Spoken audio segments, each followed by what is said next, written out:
This is sushi in America. And this is sushi in Japan.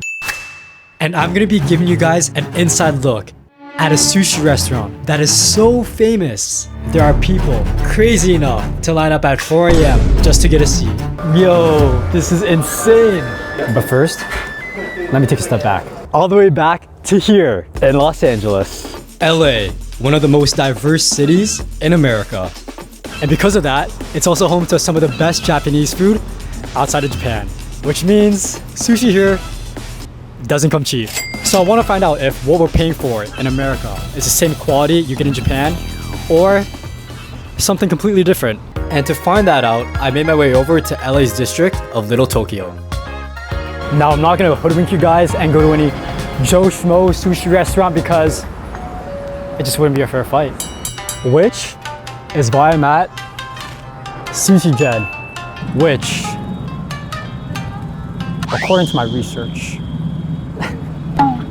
is one of the best spots in LA if you want to get good sushi without dropping $200 on an omakase.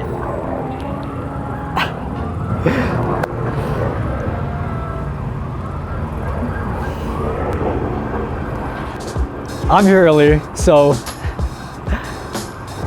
I guess let's wait in line. Huh? Hey.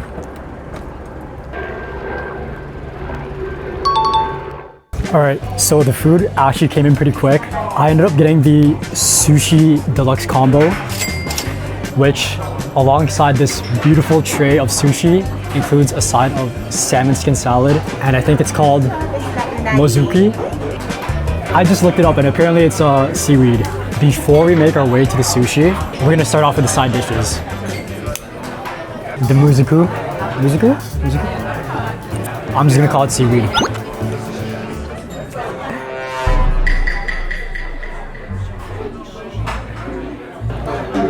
Cheers.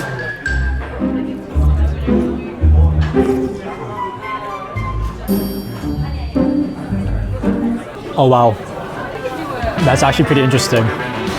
I do think the texture would put off most people, but I like it. But taste-wise, it's just like a regular seaweed salad. It's got some tang to it. But right here, the salmon skin salad is what looks interesting.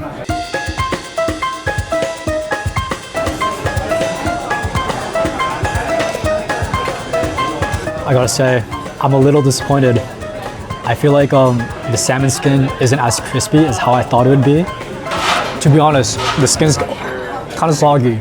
After eating the side dishes, I made my way to the sushi. The egg, nice, fluffy, sweet. The cucumber wasn't bad, but I don't like my sushi tray space being taken up by vegetables. NANI? The quality of the tuna roll was alright. The biggest pro is that they're not stingy with the fish portions. Look how big the tuna is in this roll. That's like 80% of it. Okay, now we're getting to the hard hitters. The actual fish. The salmon roe.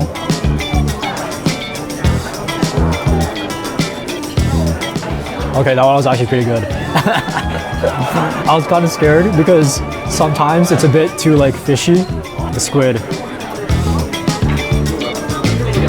Oh yeah, that's pretty chewy. The yellowtail.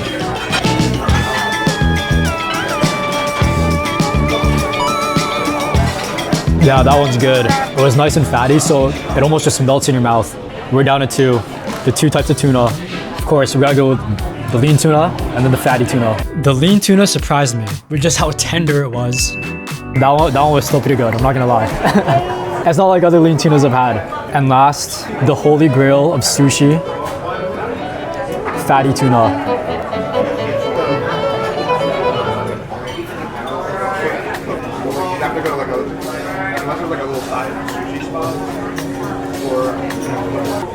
Yeah, I guess. Man, I wish the whole platter was just that one piece. Okay, I said the hamachi was nice, fatty, melts in your mouth. That was like 2 levels above it. So that was Sushi Gen. All in all, the whole set came out to about $37, which I'm not gonna lie, is a little on the pricey side. I mean, quality-wise, it's decent, but the real question is, how does it compare to sushi in Japan? Only one way to find out. So I booked a flight halfway across the world, because if you really want to understand sushi, you've got to start where it all begins.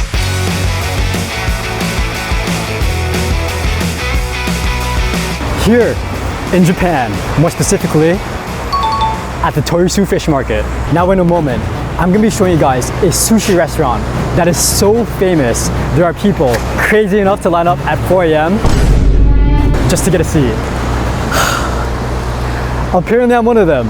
But before that, let's go see where these sushi restaurants even get their sushi from. Now, a couple of weeks ago, I entered into a raffle for Tokyo's legendary tuna auction. And to my surprise, I won. So, I'm gonna be showing you guys a behind the scenes tour of what really goes down in the heart of Japan's sushi empire.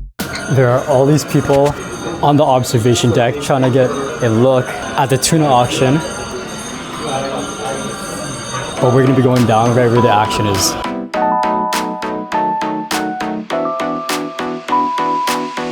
Oh my god. Okay, I'm in the viewing deck and it smells like an Asian supermarket up in here. The tour guide explained how the people with the yellow caps are the bidders and the ones in the brown caps are the auctioneers. And instead of shouting prices, they communicate through hand signals. It's also pretty cool how they put a slice on top of the fish so the bidders can see the quality of the tuna. He also explained that they sell 5 different types of tuna at the market, with bluefin tuna being the most expensive. So I asked him just how much these bad boys can really go for. What has been the highest price sold? In the past, Yeah, in the past, highest. with one tuna and priced per kilogram. Okay. So, for example, big price 20,000 yen. 20,000 yen? The weight of tuna 100 kilogram. In that case, 20,000 times 100. It's 2 million yen. 2 million yen. Okay. Damn. In the past, Yeah. the highest price one tuna was 333 million yen. 330 million. 333 million yen. Wow. It was built Yeah. on January 5th, 2019. It was New Year's celebration place. Yeah. The weight of tuna was 278 kilogram. So per kilogram, it was 1.2 million yen per Wow. kilogram. Some famous sushi operator Yes. got it. Yes. Okay. Good. Actually, one piece of sushi I was about to ask, yeah. it was 24,000 yen. Real cost like this. Wow. Yeah, but They served it with only 321 yen. So a lot of customers lined up in front of their restaurant. Highest price in the world. so thank you. Arigatou gozaimasu. That is insane. After the bidders secure their catch of the day, the workers swoop in and haul them out.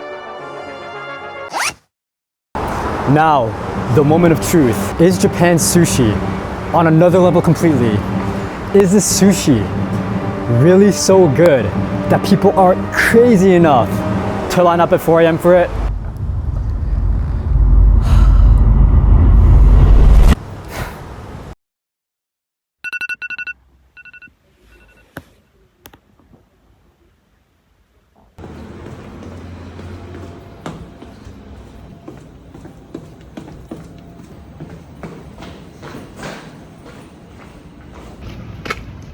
Arigatou gozaimasu.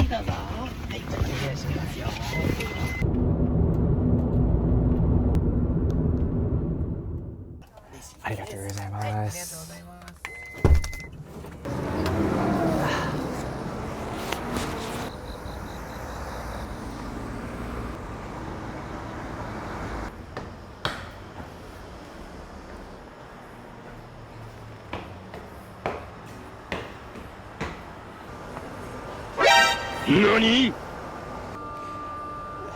It is 4:23 a.m. and I'm not even the first one in line.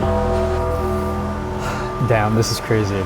In Japanese fashion, right at 5 a.m., this guy came to walk us in. And look how long the line has gotten.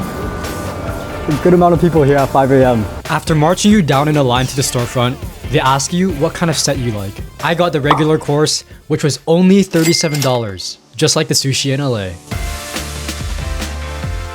Right out the gate, they came out swinging, serving up this beautiful piece of bluefin tuna. And as soon as I took a bite, I finally understood why so many people wake up at the crack of dawn to come here. I couldn't muster any description other than, fuck, that was good. Next up in the course, flounder. Arigatou gozaimasu.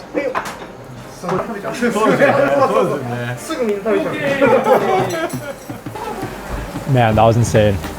It is very subtle and light, and the zest from the lemon added a nice touch.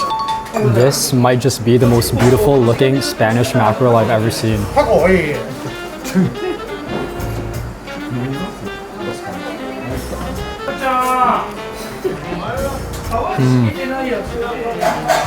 That is also the best tasting Spanish mackerel I've ever had. The next piece of fish is so limited. It's only caught and served twice a year?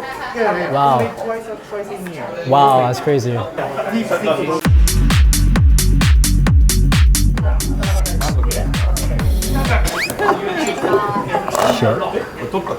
Shit.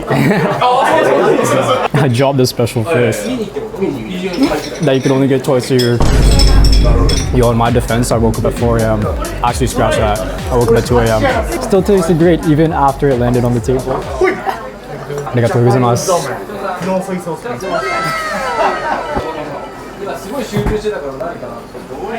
Wow.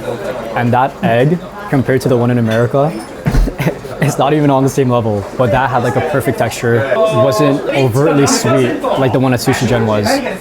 Next up, I forget exactly what this is, but like all the other pieces of sushi I had so far, it was so good. It made me question if I should just drop everything and move to Japan. I feel like sushi in America, the rice is almost like an afterthought. It's like, oh, we have this beautiful piece of fish right here. Let's just throw it on top of rice, whatever. But in Japan, the rice is another component of the dish. It's like 50-50, like they perfectly complement one another. And this is hands down the most vibrant, beautiful piece of tuna I've ever seen. Like, I honestly don't even think the camera is capturing how like red and beautiful this looks. Can't wait to put this in my mouth.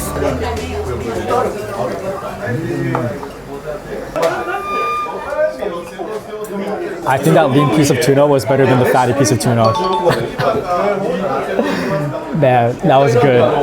I think we just went from the most beautiful piece of looking sushi to the funkiest looking sushi. If I'm being honest, I think it looks good, but I know most people watching would disagree. Cheers.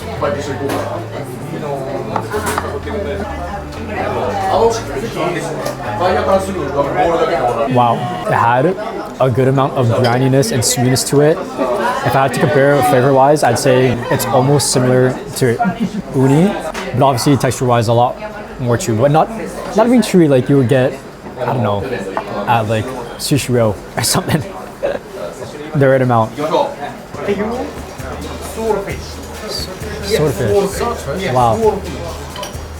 This is going to be my first time having swordfish. I imagine it to be like very lean because swordfish just looks very lean.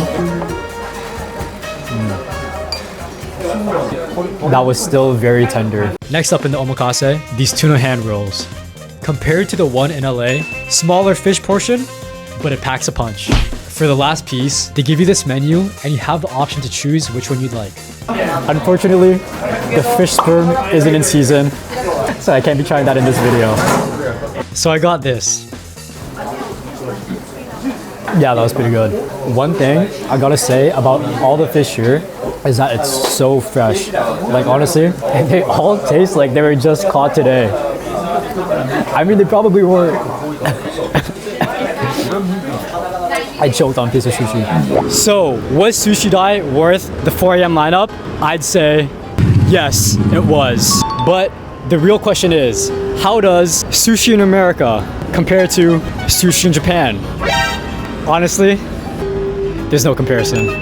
Sushi in Japan is leagues ahead of sushi in America. I mean, $38 for Michelin omakase, that would cost an arm and a leg in the US. So, well worth the 12-hour flight and 4 a.m. lineup. That's it for this video. Till next time on Eating Tour Broke.